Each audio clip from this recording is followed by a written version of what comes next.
1세대 1주택자의 양도세 비과세 기준이 9억 원에서 12억 원으로 올라갑니다. 이르면 내일부터 적용되는데 시장은 시행일을 앞두고 혼란스러운 분위기도 일으키고 있습니다. 부동산 시장 이슈 권대중 명지대 부동산학과 교수와 함께 짚어보겠습니다. 어서 오십시오. 안녕하세요. 네, 안녕하세요. 일단 1주택자의 양도소득세 비과세 기준이 시가, 그러니까 실제로 사고판 가격 기준으로 9억 원에서 12억 원으로 올랐지 않습니까? 관련된 거는 어차피 그 세금 같은 경우에는 세법으로 조정을 해야 되기 때문에 이건 국회 본회의를 이미 통과한 상황인 거죠? 네. 네. 시행이 아마도 내년 1월 1일일 것 같은데 이거를 공포하면서 바로 시행하는 걸로 하는 것 같습니다. 그 이유는 이제 그동안 부동산 가격이 너무 많이 올랐어요. 문재인 정부가 취임한 그 2017년도 5월 달부터 그 당시에 이제 그 6억 원짜리 주택이 네. 시가로 지금 지난달 말 기준으로 한 12억 3천만 원 정도 됐어요. 2배가 더 올랐죠. 그래서 세액 부담이 늘어난 것도 있고 또 하나는 이제 이 1가구 1주택에 대한 비과세 요건이 그 장기부의 특공제도 바뀌었어요. 예. 지난 2017년도 8월 2일 파리 대책에서 2년 거주 조건을 바뀌었어요. 그러다 보니까 여러 가지 그 서민들의 코로나 사태로 또 자영업자도 어렵고 한 상태에서 세액 부담을 완화해 주려고 조기 시행하는 것 같습니다. 네. 일단 지금 시청자 여러분께 좀 전달을 좀 해드려야 될 게 있는데 일단 그 9억 원에서 시가 기준 9억 원에서 12억 원으로 비과세 기준이 완화된 거는 국회 본회의를 통과했고 이게 네. 실제로 효력을 발휘하려면 지금 정부로 넘어와서 공포 작업을 그렇죠. 거쳐야 되지 않습니까? 네. 지금 오늘 국무회의가 열릴 예정인데 네. 예상에 따르면은 일단 8일 그러니까 내일부터 시행하는 것으로 지금 예상이 좀 나오고 있는데 네. 저희가 이 방송 중에 관련된 내용이 들어오는 대로 언제부터 시행되는지는 다시 한번 말씀을 드리겠습니다. 네. 이 비과세 기준이 올라가면 구체적으로 어떤 혜택이 있는지도 자세하게 설명을 해주세요. 우선은 양도세를 내는 1가구 1주택자가 2년 이상 거주하게 되면 예. 예전에는 9억에서 매입했던 가격에서 9억 사이의 차익에 대해서 양도세를 냈잖아요. 네. 이게 12억으로 늘어나면 3억 정도 이익을 보게 됩니다. 그 양도세는 6 내지 45% 적용받게 되어 있습니다. 1가구 1주택일 경우에. 물론 이제 다주택자는 중과세가 되는데 그 3억만큼 비과세니까 세금은 안 된다고 봐야 돼요. 그러게 되면은 일반적으로 서민들이 9억 원까지 안 내던 게 12억까지 늘어나니까 갈아타는 수요가 늘어날 가능성이 높고요. 예. 상당히 그 서민들에게는 또 뭐 9억이 서민일 수는 없지만은 12억 원 이하의 주택을 소유한 사람들에게는 상당히 희소식이라고 볼 수 있죠. 네. 지금 앞서 교수님께서도 간략하게 언급을 해주시긴 했는데 원래 예상대로는 그 국회에서 법이 통과되고 나서 내년 1월쯤부터 시행되지 않을까 이런 예상이 있었는데 시장에 혼란이 있어서 이렇게 공포 그러니까 시행 시기를 앞당기는 논의가 좀 있었지 않습니까? 네. 어떤 혼란들이 있었던 겁니까? 우선은 그 매매 계약을 했을 경우에 중도금 잔금을 치르는 과정에 잔금이 내년 1월 1일 이전에 끝나는 경우에는 내년 1일 이후로 미룰 가능성이 있거든요. 이게. 네. 그게 혼란이에요. 당장 양도 시점이나 또는 잔금 기일 그 중에서 빠른 날짜로 적용하거든요. 그래서 미루는 것 때문에 오히려 또 이사를 못하게 되는 경우도 있고 이런 혼란 때문에 아마 조기에 시행하는 것 같습니다. 근데 아직 뭐 확정된 건 아니에요. 네, 그러니까 쉽게 얘기해서 집을 파는 사람, 그러니까 매도자 입장에서는 이렇게 양도세 비과세 기준이 그 12억 원으로 완화가 됐는데 만약에 뭐 11억 5천만 원을 받고 집을 팔았다. 그런데 법 시행 이전에 9억 원 기준으로 했을 때는 양도소득세를 내야 되는데 네. 시행 이후에는 세금을 안 내도 되는 거잖아요. 네. 그러니까 파는 사람 입장에서는 집을 사려는 사람한테 잔금을 좀 나중에 법 시행 이후에 내달라라고 얘기를 할 테고 네. 또 집을 사는 사람 입장에서는 또 그 기존에 있던 집이 있을 경우에 그 돈을 받아서 빠지고 새 집에 들어가고 이런 여러 절차가 있기 때문에 또 여의치 않은 부분이 있으니까 시장에서는 서로 그런 그 이해관계가 다르니까 혼란이 있다 이런 말씀이신가요? 네. 다툼이 있을 수도 있고요. 네. 그래서 집 소유자 입장에서 볼 때는 이 법 시행 이후에 그 잔금을 치르거나 등기를 넘겨주는 게 맞거든요. 예. 그래야 세대 혜택을 받으니까. 그러나 사는 사람 입장에서는 그게 아니죠. 계약 날짜대로 진행하려고 하거든요. 사는 사람은 전혀 이 관계가 없거든요. 그렇죠. 그러다 보니까 양도자 입장에서 매도자 입장에서 혼란이 오는 겁니다. 이게. 네. 네.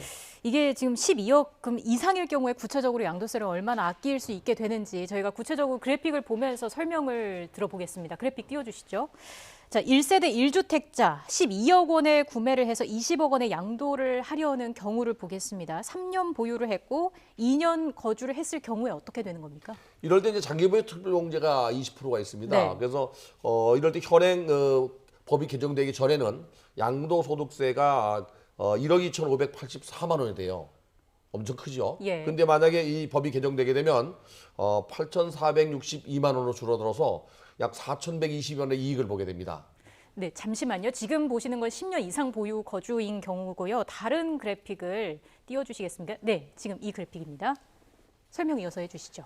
10년 이상 되는 경우는 3년 보유 거주, 2년 거주, 2년 이 거주죠. 경우. 예. 그렇게 되는 경우에는 양도소득세 자체가 지금 10년 이상 보유하게 되면 많이 그 장기 보유 특별공제 80%까지 됩니다. 그래서 세금이 많이 줄어들어서 이게 현행은 1,683만 원 정도 나오는데 법을 개정을 적용하게 되면 1,049만 원밖에 안 나옵니다. 그러니까 아까 앞서 말씀드린 거는 양도 기간이 소유 기간이나 보유 기간이 작기 때문에 1억 이상 나오는 거고 장기 보유하게 되면 장기 보유 특별공제가 있어요. 네. 그러다 보니까 법이 바뀌지 않아도 많이 나오진 않아요. 근데 바뀌게 되면은 아까 말씀드린 대로 한 634만 원 정도 이익을 보는 거죠.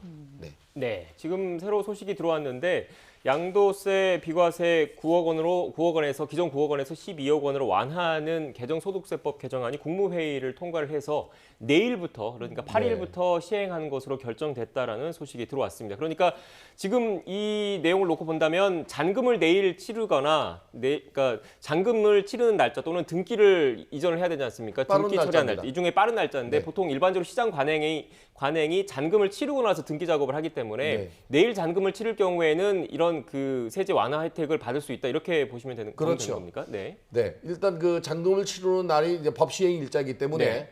밤 12시를 기준으로 합니다. 그러다 보니까 이 지금 잔금을 치르지 못하는 사람들은 뭐 기간이 하루 때문에 문제가 되지 않는다면 내일부터 시행한다면 모레 치르는 게 가장 안전해요.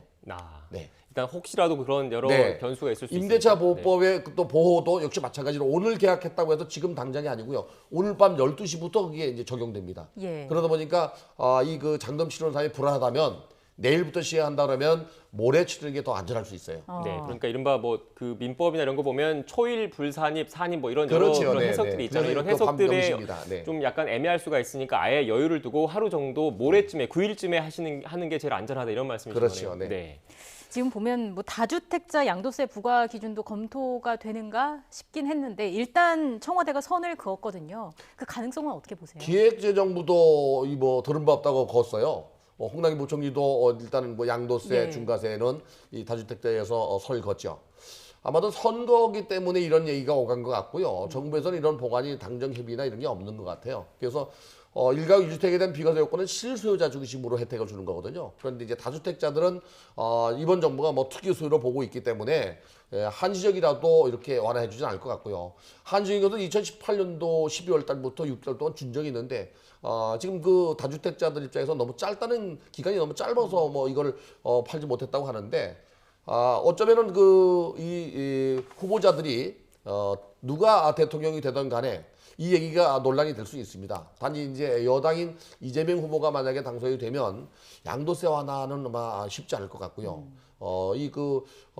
윤석열 후보가 만약에 되게 되면 시행할 가능성이 있어요. 공약에 나와 있기 때문에. 그래서 지금 당장은 아닐 것 같습니다. 네, 지금 시청자 여러분 관심 가지실 분들 많을 것 같아서 세세한 사례로 추가적으로 질문을 하나 좀 드리겠습니다. 네. 지금 기존에 살고 있던 집을 전세를 주고 좀 더 큰 평수의 새 집을 얻어서 이사를 갔어요. 집을 사서. 그랬을 네. 경우에는 일시적 1가구 2주택자가 되는 거지 않습니까? 네. 이런 분들 같은 경우에도 이렇게 그 양도세 완화 혜택을 받을 수 있는 겁니까? 받을 수 있습니다. 지금 또 계약이 안 됐기 때문에 양도일 기준입니다. 그리고 1년 내에 팔아야 됩니다.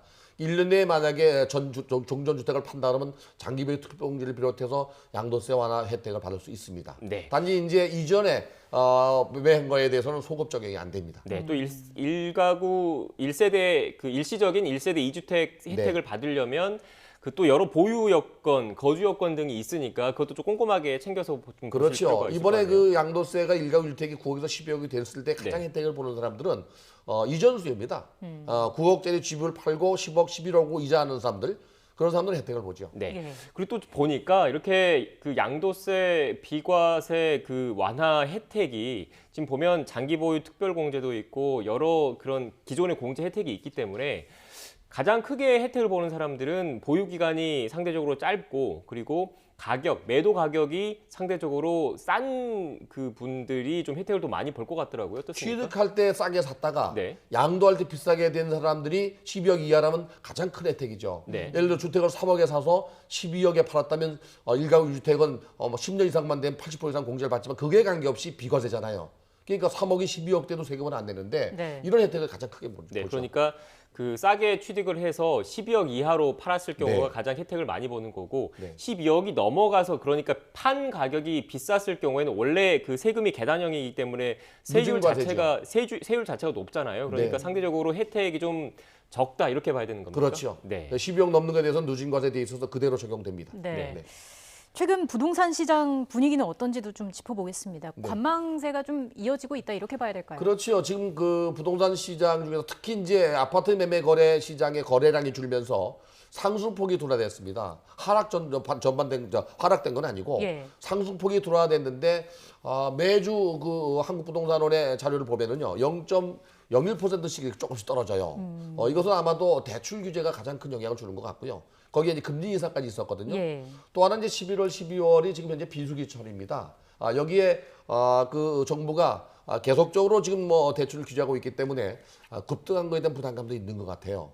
이거는 뭐 내년 11월, 그러니까 1월, 2월 돼봐야 할 것 같아요. 네. 지금 당장은 좀 그 진정구미를 보이고 있습니다. 예. 연장선상에서 좀 질문을 드리면 이렇게 그 양도세, 비과세 기준 완화 이 혜택이 다주택자는 좀 뺀 상황이지 않습니까? 네. 그래서 시장에 나오는 매물이 그렇게 늘어나지는 않을 것이다 이런 예상도 있는 것 그렇죠. 같습니다. 저 1가구 1주택자에 대한 비과세이기 때문에 이전 수요 외에는 뭐 매물이 나오지는 않을 거라고 봐요. 이 비과세 요건이 9억소 12억 됐다고 해서 자기 집을 팔고 그 시기에 이사 가지는 않을 거라고 보여져요. 그리고 이게 단기적으로 한시적으로 하는 게 아니고 법을 바꿨기 때문에 당장 팔지 않고 내년에 팔아도 혜택은 받거든요.